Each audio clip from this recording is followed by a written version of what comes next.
Welcome back to That Rugby podcast hosted by the Rugby Booth. We're back again. Hughesy, it's a special one because I am in fact in Paris for the women's sevens finals. Je m'appelle Luc.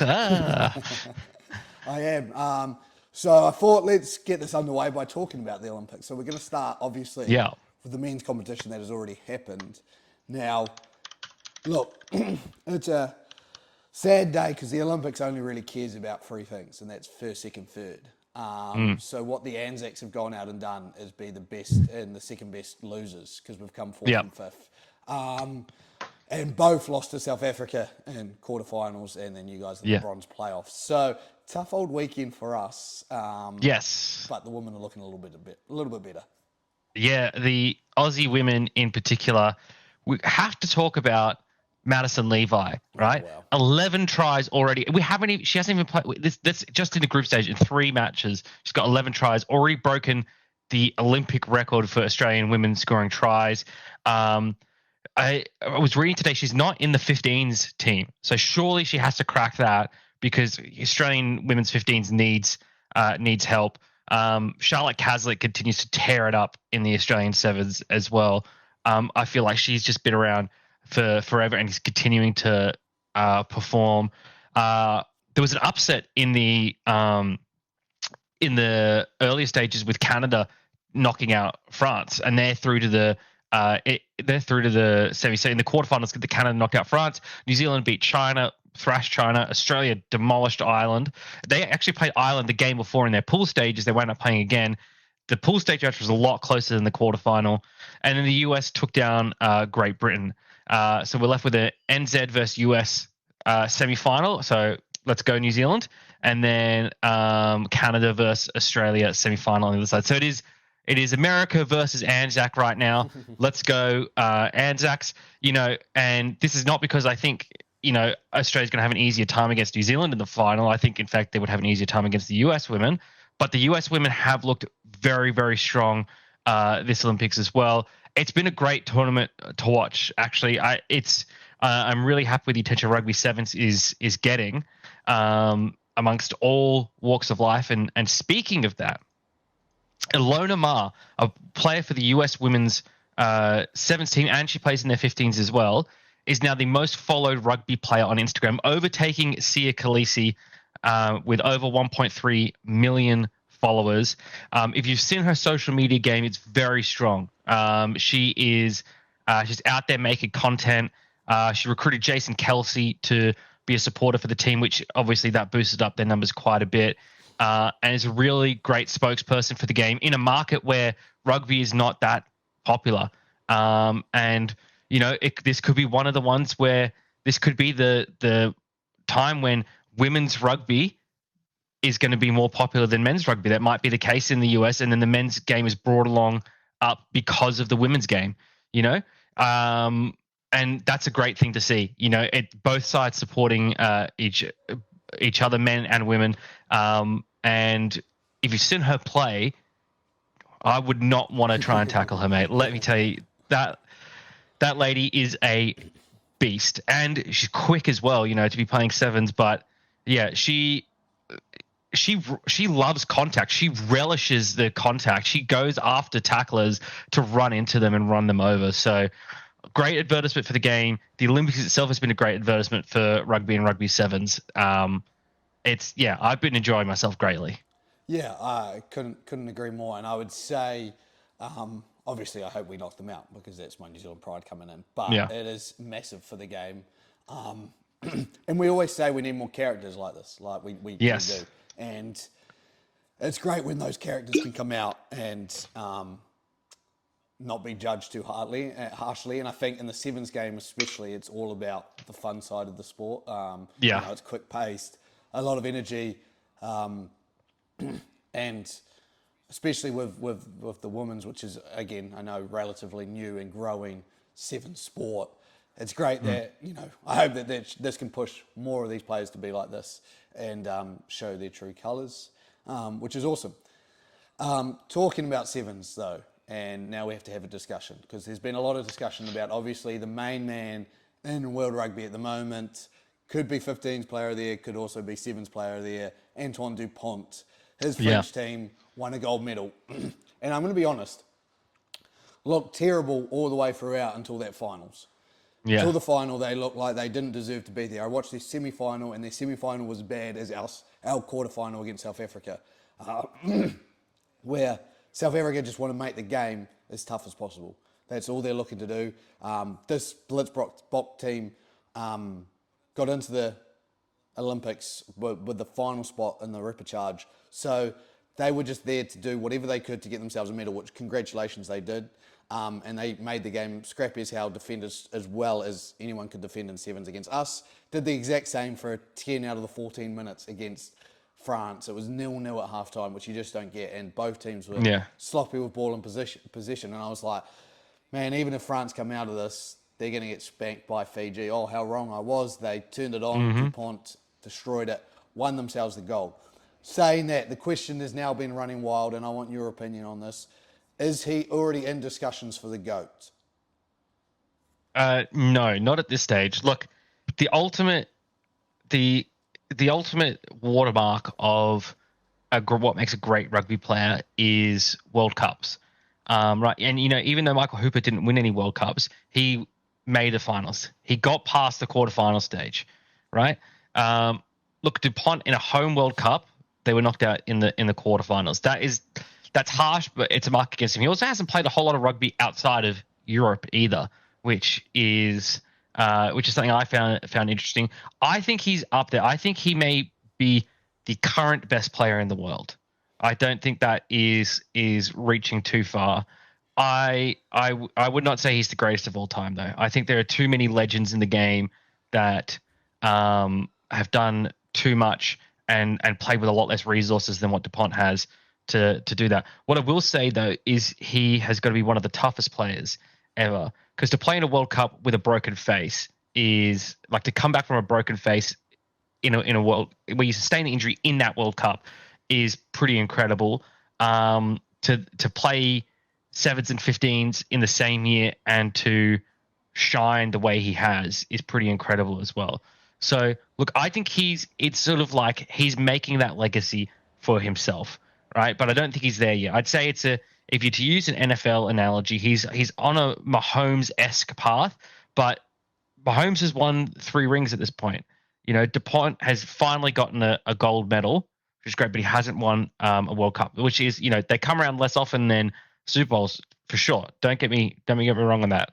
But look, it's just hasn't, that sort of part of his resume hasn't developed enough yet. Needs to play more games outside of Europe as well. It needs to go on these tours, needs to go into those hostile environments and, take it to the South Africas, New Zealand's, Australia, go into their houses, win those games, be the best player on the field in those environments. France really need to lose the attitude of the overseas tours aren't that important. They are for these players' legacies, right? I get it. There's the commercial considerations, there's the domestic league considerations, there's all that stuff, and I understand that. But you're looking at it too much from a business perspective, not enough from a rugby perspective. Sports aren't purely business.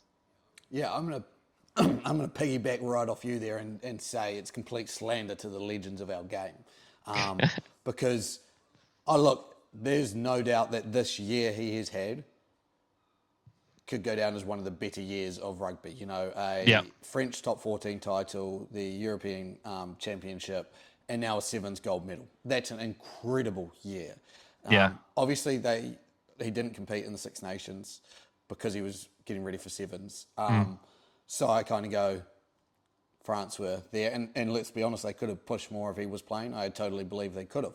But to say I saw a tweet and it was like, or an X, and it was, if you don't think he's the GOAT now, you're just jumping on the bandwagon against him. And I was like, you don't understand that he's building a body of work at the moment. Totally is. An Olympic gold medal will go a long way if he wins like 2 World Cups to say that he is the greatest. But let's not get, before the sevens got to the Olympics, players like Ardie Savea has played for the New Zealand Sevens teams. Ricky Ioane played for New Zealand Sevens teams. Did Hooper? Well, I know Hooper came back. Did he start at Sevens at some point?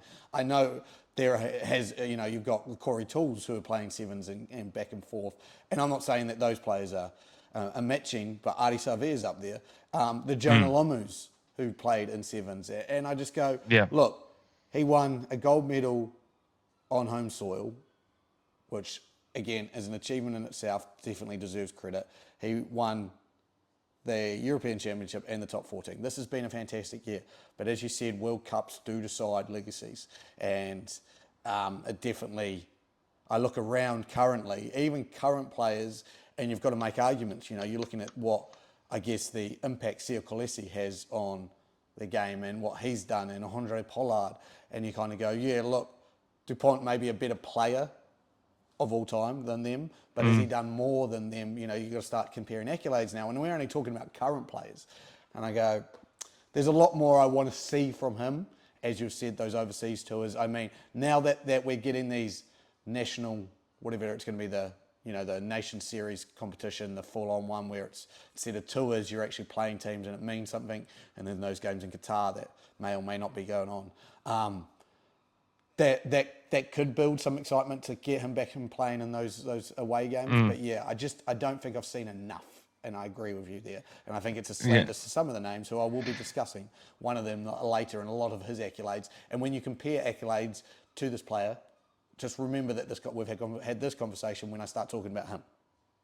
Yeah, look, as well, I'm just looking up. Dupont's only played in 2 World Cups, and both of them he's lost in the quarterfinal.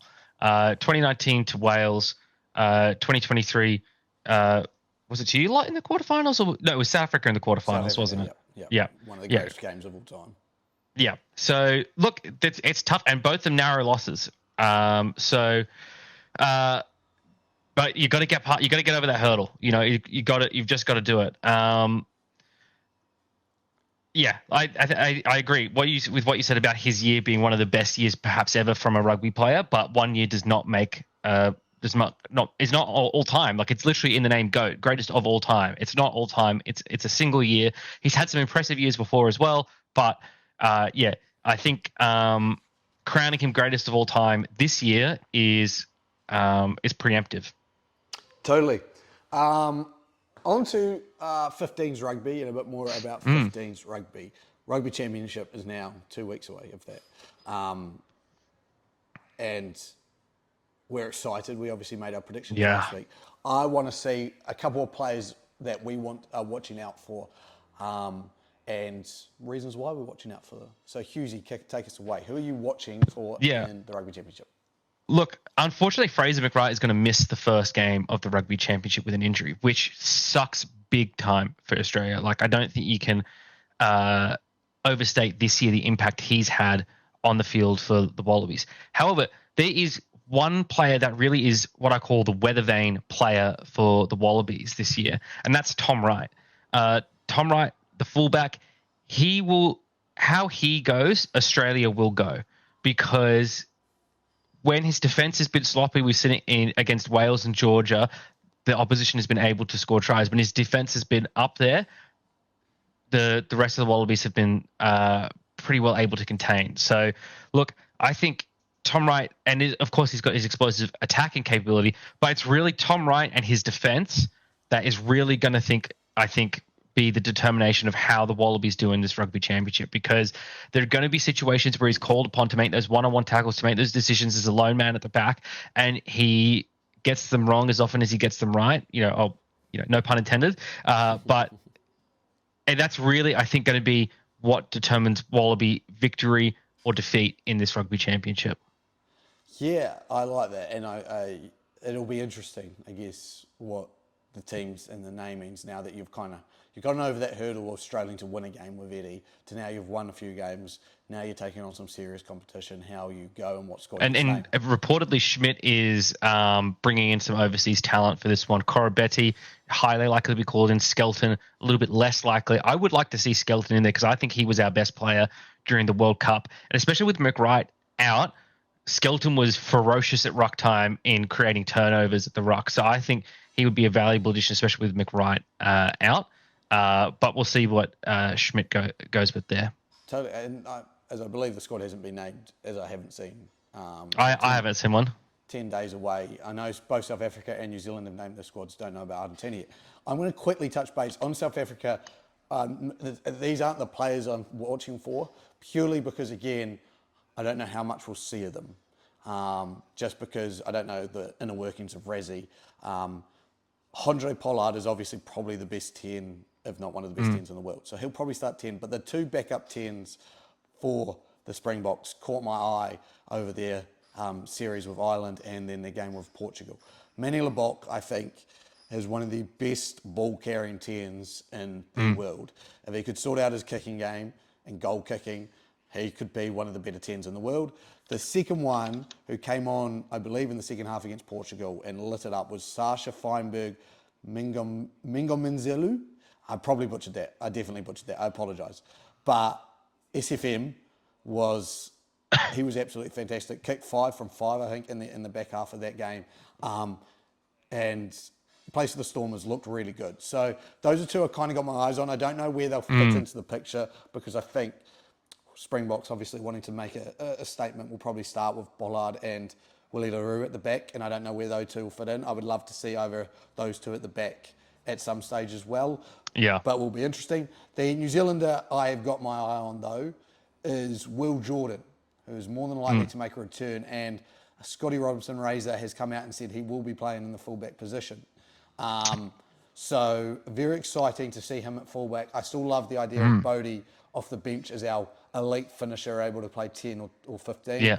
Razor's also said he loves players who are versatile. So we've got about now 4 10 or 15s available, with Ruben Love being added to the squad.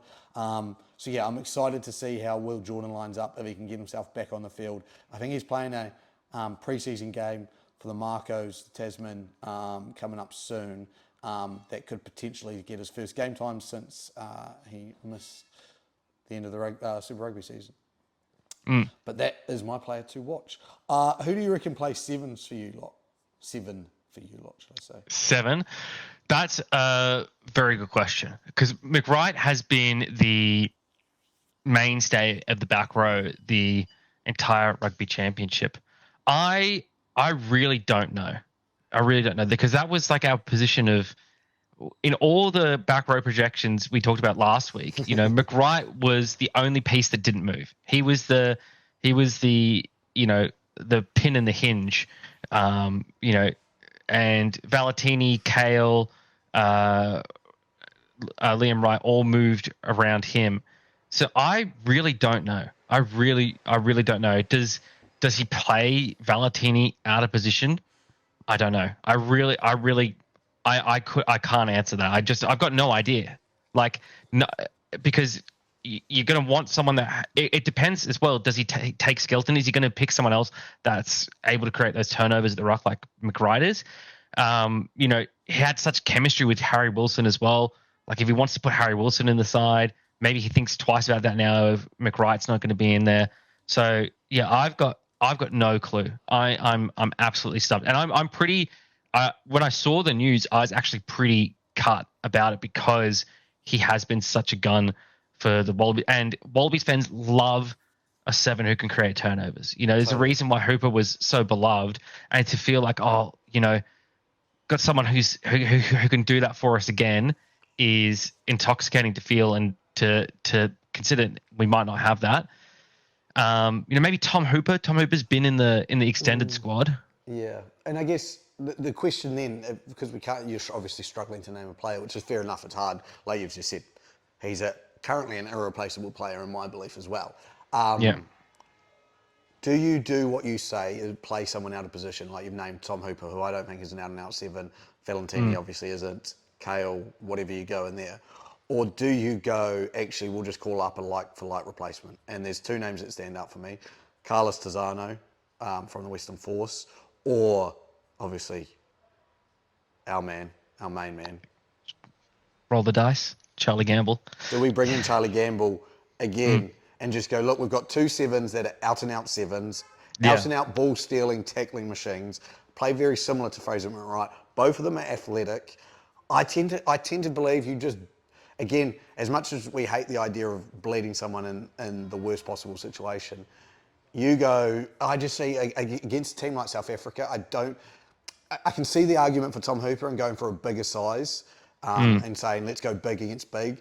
But I think you need an out-and-out 7 to be chopping legs, like a Tizano. Yeah. I think he made the most tackles in Super Rugby, or a Charlie Cale who will chop and get over that ball. And you say to the other two, your job is to be Gamble, the big boy. you mean, not Charlie Cale. Sorry, Charlie Gamble, yeah. Too many Charlies. Too many Charlies. Yeah. So I guess that's the question I posed. Yeah. Would you rather see an out-and-out or a movement of position? Yeah, I think probably an out-and-out. I think I'd like to see... It'd be really weird to see Charlie Gamble in Wallabies colours, I think, but I think he'd do well. He brings the personality, some fire to the game. He's had a little bit of time off now as well in terms of not playing too much contact, so perhaps the body's a bit fresher as well, ready to take it to the Springboks. I mean, look, Wright is not confirmed out. I think it's just that he is expected to be out, so no confirmation on that yet. So he still could play, but yeah, look, I think as well it depends, as I said, on the rest of the squad composition. Like if you can get someone else in there who can create turnovers in the ruck, maybe you do go for a bit of extra size in there to play some bully ball. The only thing, if I'm remembering correctly, Charlie Gamble had quite a few dropped balls this year. I mean, all of the Waratahs did really had quite a few drop balls, and that's one of the things Schmidt has really been focusing on is getting the simple things right. I've noticed a noticeable drop-off in knock-ons and drop balls from the Wallabies in the 3 games that we've seen them play so far, which, again, it just transforms what you're able to do when you have ball in hand, and not giving away those turnovers. And as well, the Wallaby scrum still needs work, not putting yourself into a position where you have to pack down scrums. I think in the game against Georgia, they had only 5 scrums, something like that. No, it was 4. This is the first time in yonks have been under 5 scrums. There you go. Yeah, like that's what concerns me with Charlie Gamble. Tizano, I don't know as much about. Maybe it'd be a good call there as well. But look, so far, all I'll say is this: so far, Schmidt, he's won 3 games from 3 played. Right, so it seems like he's got a bit of an idea of what he's doing. So I'll have faith in Schmidt and whatever his call is. And look, even in a loss, if it's a close game, as long as we're not blown off the park, we know this is a building year.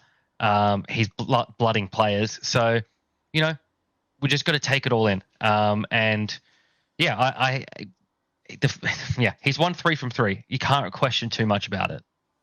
Totally. Yeah, it'll be interesting to see what direction he goes in. I was thinking, off the back of Ardie Savea's famous move to Moana Pacifica, you had a dream Super Rugby transfer that you could bring in. Obviously, he left my Hurricanes, so now I'm scrambling for replacements. And so this is what I'm kind of thinking.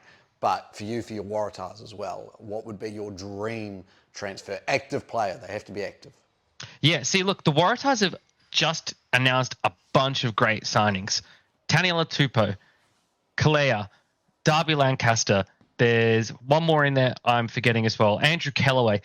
Joseph Suaalii is coming over this year as well. There's one more forward who I'm forgetting, and I'm going to kick myself for forgetting this. But a bunch of good players. It's from the Rebels as well. Anyway, a bunch of great players to bolster that depth. So, look, if we're going to count none of the signings that we've made as dream signings, because Taniela Tupou was my dream signing. Bolster that front row, get Togenthoro in there. It's going to be great for the Wallabies as well because they'll have a front row combination playing together like what Alatoa and Slipper do at the Brumbies. You've now got that other combo of Tupou and Bell playing together actively in Super Rugby, having that chemistry. What I would say is my dream transfer would be Fraser McWright to the Waratahs, because for all the reasons I was just speaking about why he's great for the Wallabies, he is a ball hawking 7, creating turnovers. We miss that from Michael Hooper. We miss Michael Hooper. Michael Hooper, I miss you so much. So that would be that, or nice. Oh, yes, it is nice, Siri. Otherwise, I would say, do they have to be in Super Rugby? No. Or is it just Marcus Smith to the Waratahs Oh, yeah, I can see that. for a 10? Yeah, that would be, oof. Imagine that. Jakey Gordon to Marcus Smith. Oof. See, I'm in this similar situation where I sat there and I went, look, we've lost our best 8, but we've got enough. Like, we didn't have them last year and we still led the comp. We're losing our 12 for a year, and Geordie Barrett heading over to Leinster. So, like, names I was looking at, like, there's a player I remember who played for the Hurricanes and was very bloody good. And New Zealand Rugby did a number on him, and his name's Namami Lumape. And I would love to see a hard ball running back to him, bring him back. But I thought our coach is a Sevens background coach, Laidlaw, Scottish heritage, and I go, we need a 10. And I said, if someone who has a Sevens coach, a Hurricanes team who loves to play flair type rugby, you bring in someone like Finn Russell, and I may just orgasm because it would be incredible. I just think with the back line he's got on the back of a full pack like that, he would run this show. Similar to your Marcus Smith running the show for the Tars. I just went, Finn Russell, that's my guy. New Zealand's got similar geography to Scotland as well. He'd probably think he's at home, He'll fit right in. Exactly. He'd love, and I actually think he'd love Wellington. Well, actually, where's he? He's playing for Bath at the moment, so it would be a better move for him, surely. Wellington's better. Yeah, better move. Yeah, he'd fit right in with the New Zealanders. Both got incomprehensible accents. Both got weird food. Or just it. No, it'd be I like that one. I like that one a lot. Cheers, mate. Last thing I wanted to touch on today, and this is where I was going. We're talking about Dupont and the GOAT. The ESPN named their top athletes of the 21st century. So since 2000, the best athletes in the world. Number 1 was Michael Phelps, which, I'm not making too many arguments. I would say Usain Bolt's better than him, but hey, this is an American list. Number 2 was Serena Williams. Again, incredibly talented. Not going to judge her too harshly. 3 was Lionel Messi. Yeah. And then 4 was LeBron James. And I'm like, okay, you can everyone can decide their order. But I was going through and there was not a single rugby player on this list. Yeah, look, it's a very American-centric list. Having golf, NBA, WNBA players in there and not having a rugby player in there. I know there's some cricket players in there, but look, there's come a on, cricket man. Player. It's very cold. And I go, if we're going to be talking about him, surely Steve Smith. There's a snowboarder in there. Like, no. But look, for me, golf is a sport, but they're not as athletic as rugby players. If this is athletes as well, like, I don't know. For me, well, the way I've pictured it, because Tom Brady's 5th, and I'm like, they can't be talking about athlete in the term of athleticism. This has to be athlete in terms of their career and their actual ability in their sport. But saying all this, I wanted to bring up one name, and one name alone, because I've done some numbers, I've run some numbers, I've gone, let's have a chat about this player, and let's compare him. Where should he be on this list? Because he should be on this list. Dan fucking Carter. All right, I'm about to run you through some stats. Obviously, back-to-back World Cups now. He didn't play in the final for the 2011 one, but got us up until the quarterfinal and then obviously got injured. 2011 and 2015. So back-to-back World Cup winner, so 2-time World Cup winner. Won the Lions series in 2005. I believe it was, with arguably the greatest ever performance in rugby history in a game. He has an 88 win percentage out of 112 tests for the All Blacks. He has 1,598 points, most points ever. I think next is like Owen Farrell, like 1,200. He has a 72% win rate with the Crusaders in 141 games. He has 3 Super Rugby titles back when Super Rugby was competitive. 8 rugby championships in the span of his 13-year All Black career or 12-year All Black career.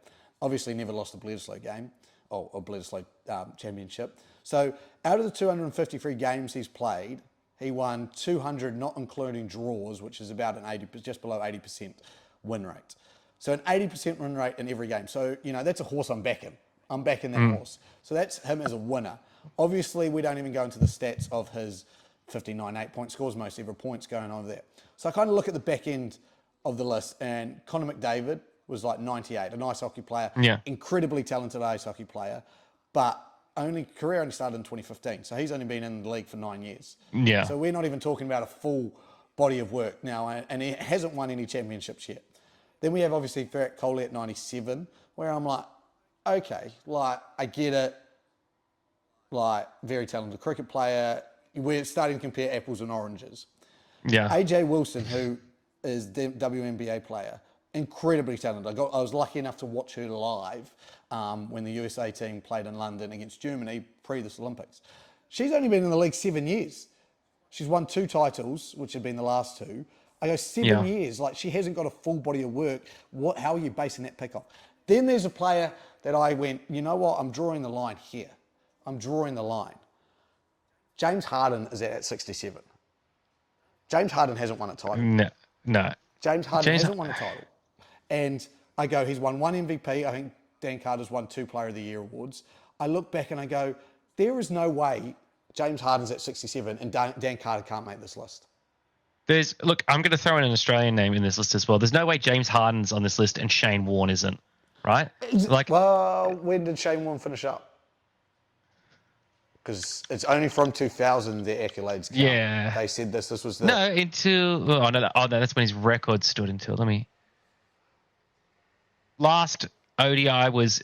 So he's in the national side. He played for Australia 1992 to 2007. So he's in the 21st century. He's borderline, I guess. He's borderline, I guess. They only take the stats like they were talking about Barry Bonds, and like half of his home runs came after 2000, and so they weren't included. Look, that's Barry Bonds is one that shouldn't be on the list because he's a cheater because he used steroids. That should automatically disqualify.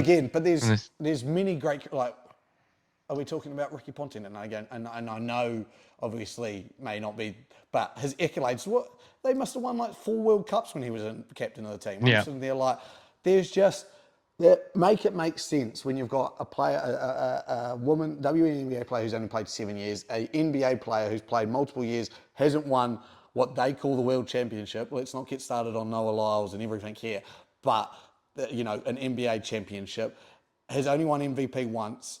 And we're sitting there, Connor McDavid, a ice hockey player who has only been playing for 9 years, and we can't get one rugby player in. McDavid's inclusion on the list, as someone who follows hockey faintly, is definitely largely off the back of this last season where he had an incredible season, got to the finals and didn't win the grand final, the Stanley Cup title. If we're doing that, Dupont should be on the list. Yeah. You know what I mean? It is definitely American bias in this list. So I just ignore ESPN. I just ignore ESPN these days. It's like, what is the point? I couldn't. I needed justice for DC.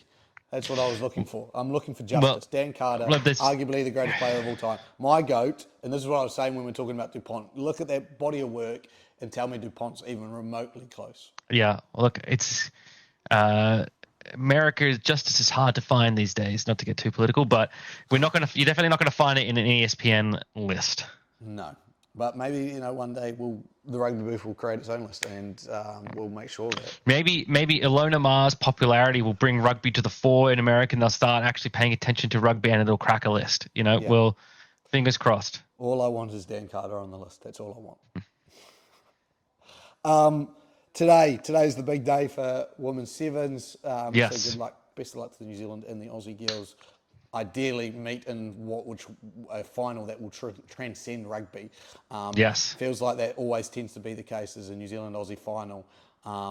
And the fact that it'll be battle for the gold medal will probably be one of the most epic women's sevens games of all time. Yeah. So I'm hoping, fingers crossed for that, because I will sit there be watching it. But that is all for us today. Thank you for joining us on That Rugby podcast. We'll be back again, ideally same time and place next week. We'll talk to you later. Goodbye. Peace.